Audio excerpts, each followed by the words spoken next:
So I want to make sure that even though the lights are quite bright, that I look out and see each and every one of your faces, because this journey of mine was really about connection and being human. So I've been a nurse practitioner for 35 years, was minding my own business at the University of Utah and working in high-risk obstetrics. And one day I had the opportunity to go to India and meet His Holiness the Dalai Lama. And never in my wildest imagination did I ever think that he would ask anything of me.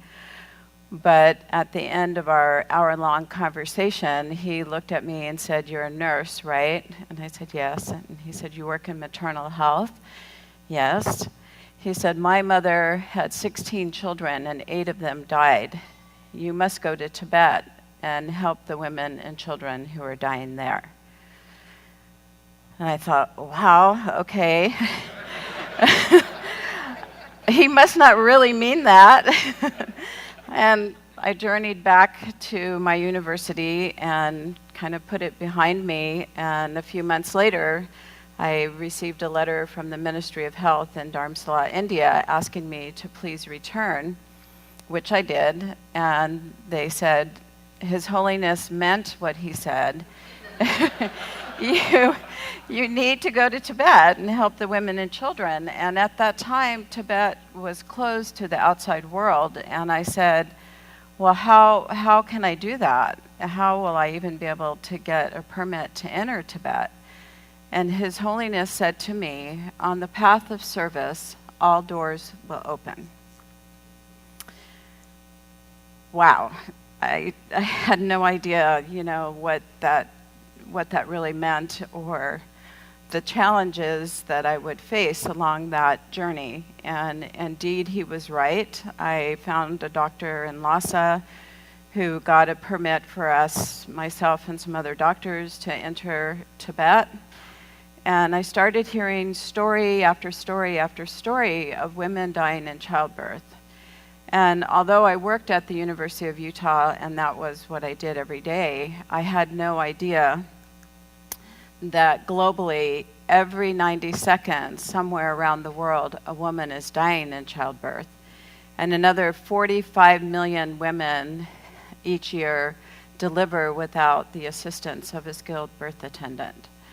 And this was just like astonishing to me. Like, how can this be happening in a modern day in society that women are delivering alone, there's no one there to help them, and that every 90 seconds, one woman will die. So while I'm on stage, there'll be 10 to 12 deaths. So in 1998, I actually somehow convinced some of the doctors at my university to join my troupe and go into this unknown mystery land of Tibet with no guarantee of what the outcome was going to be or what we would even be able to do. But we did go to Tibet, and at that time it was revealed to us that every day 1 out of 100 women were dying in childbirth.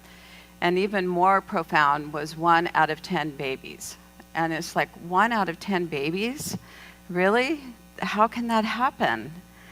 And they were dying of causes that in our country and most places around the world are actually preventable. So hemorrhage, hypertensive disorders, serious infections, obstructed labor. We know how to treat all of those. And it's not rocket science, it's not expensive, it's simple. And I just thought, oh my God, here we are, a group of maternal fetal medicine doctors from the University of Utah. Certainly we can find a way to come here and help these women and children.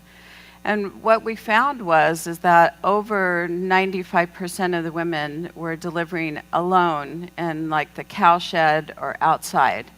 There were lots of cultural and spiritual beliefs around childbirth, which I've since learned in every culture where I work that these exist.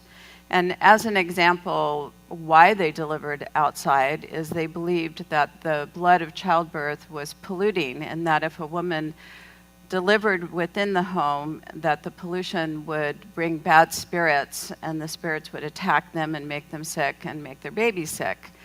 So I thought, okay, well, how are we going to get around that?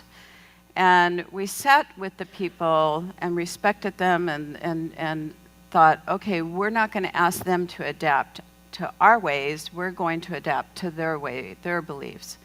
So we sat together and we said, okay, well, if we get a clean delivery kit and it has a drape and you can deliver in the home on this drape, and you have a clean razor blade instead of your knife, which won't get polluted, and then we can throw it all away and bury it, would that work? And we'll take the birth kits and get it blessed by the Lama. So it becomes a very precious commodity. And the people said, yeah, that'll work. And it was that one innovation, that one thought process of reaching out to understand their culture instead of them, expecting them to understand my culture. And so to this day, the birth kit has now gone global within Tibet, and women are no longer delivering outside. In fact, they deliver in the home with a clean birth kit, and now they also deliver with a skilled provider, because we've trained over 200 midwives. So in the years, thank you.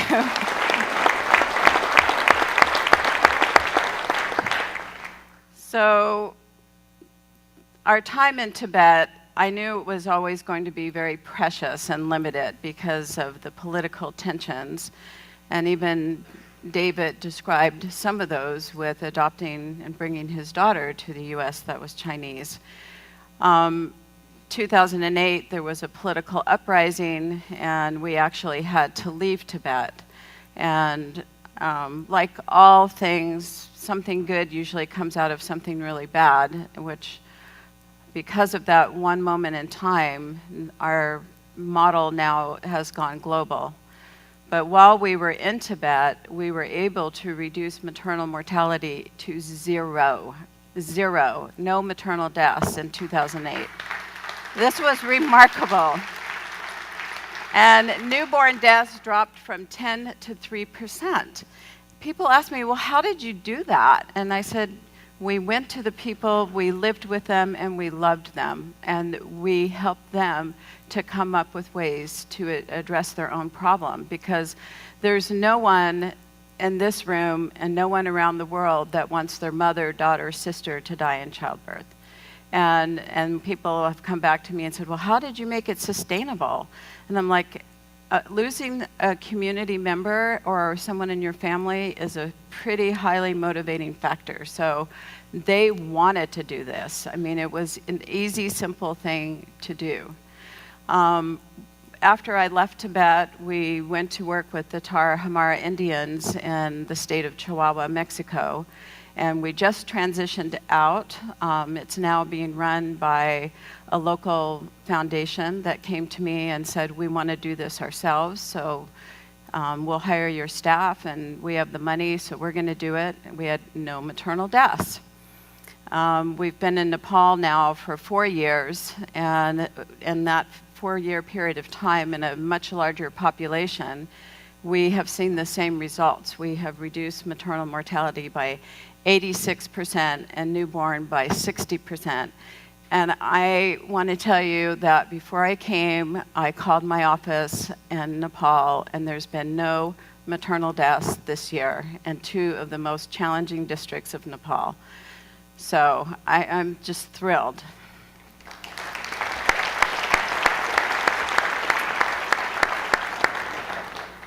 We deliver safe pregnancies, results, scalable solutions, and we do this through what we call our network of safety. Our network of safety is very networked. We put the mother, who is the center of community, in the middle. And then around her, we make sure that everybody in the community recognizes, understands, and knows how to act on complications of childbirth and newborn babies that are not breathing. So we work with the mother-in-laws, the father-in-laws, the community itself, like female community health workers. We have a group of what we call foot soldiers, and in one district there's 1,200, and in Nepal there's 50,000 of them.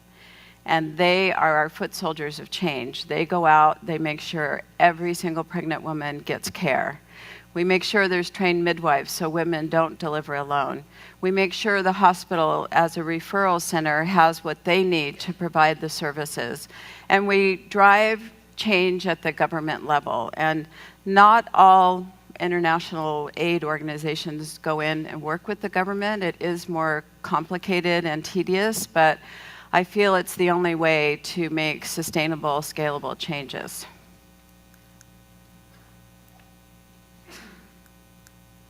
So this is Nepal. We worked across the border in China for 12 years, and we're working right now in 3 districts. The one at the top is the largest and most difficult place I've ever worked. The only way in is either to be helicoptered or to have a plane take you and drop you off, and then you're on foot. And women often had to walk over 100 miles, over 2 15,000-foot passes to get to the hospital. So we now have 9 birthing centers in Dolpa, and no one has to walk more than 2 to 3 hours to have a safe, clean delivery. And that is why women are not dying.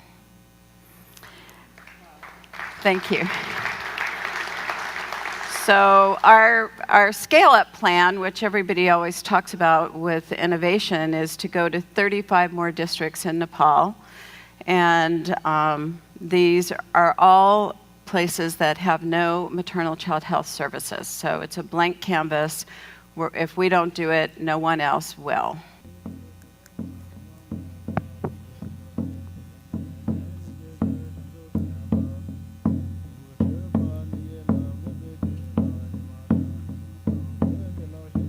She is 35 years old woman. This is her 8th pregnancy. She just had girls, so she one boy. She is in labor and I cannot hear clearly fetal heart rate. We should refer her to hospital. It's very difficult to deliver it here. We have to do kind of forced delivery because baby don't have power to come out, so we have to do ourselves, and sometimes it can be big tears and can lead to bleeding, severe bleeding. They were not so convinced for the first to go to Dunai hospital, but we convinced her they need to go. If you stay at home, mother can die. So we convinced her to go to Dunai hospital. So if we cannot save the baby, we will save the mother. This is what my team faces every single day in the field, and they're the real heroes. Angie, one of our team nurses, I mean, they go out and they walk and they make sure that every single pregnant woman gets seen. That lady, her baby had already died in utero, and it was more than a 6-hour walk for her to get down to the hospital. And then once she was there, they actually had to deliver her stillborn baby. And so, and the lady wouldn't actually leave the village until we went to find the Lama who would do a blessing to make sure that she would leave and protect her family on the journey. So it's sometimes complicated to drive behavior change, but it's not impossible. And you know, I was so inspired by all of the talks yesterday and by Saul asking me to come here, and Dennis, who I hope is here, who referred me to Saul. I mean, our stories matter. And we all need to stand up and tell our stories. And I'm so grateful that I've been asked here to tell mine, because it's actually not about me, but it's about the women that I serve. So thank you, and help us to deliver lasting change in Nepal.